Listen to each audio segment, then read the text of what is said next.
Benedict, nadala ba ng OSG sa Korte Suprema ang naturang hinihinging dokumento?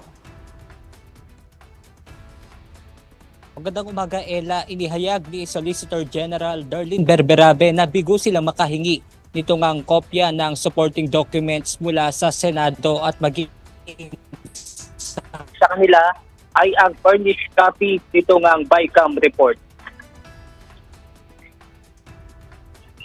Sa nakaraang oral arguments noong June 16, hinihingi ni Supreme Court Associate Justice Alfredo Benjamin Caguioa ang kopya ng supporting documents ng Bicameral Conference Committee o BICAM tulad ng worksheet, spreadsheet at background calculation ng BICAM report noong taong 2024 upang mausisa ng Korte Suprema ang ginagawang komputasyon sa budget.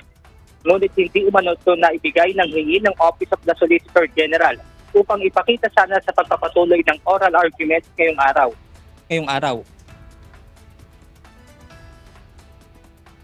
Those are not part of the submissions, Your Honor.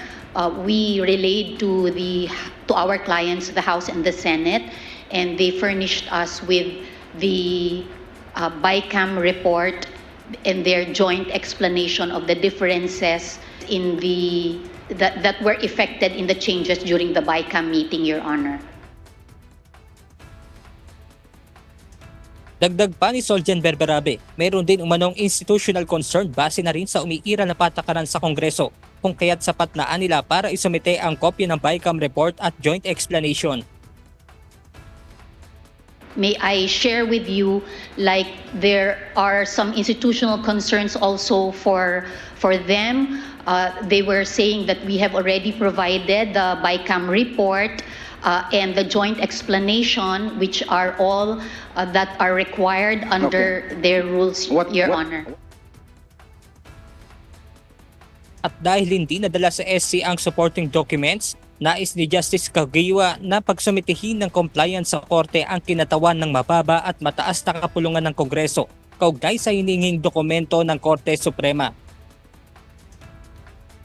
Is it possible that the court asks the representatives of Congress, both the House and Senate, to file a compliance with the court under oath attesting to what you are now telling us, that in fact they do not have the records?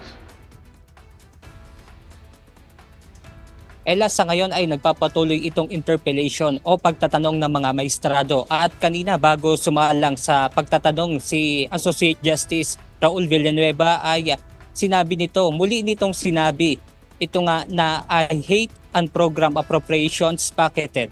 At yan muna ang ating update mula rito sa Maynila. Balik sa inyo dyan, Ella. Maraming salamat, Benedict Samson.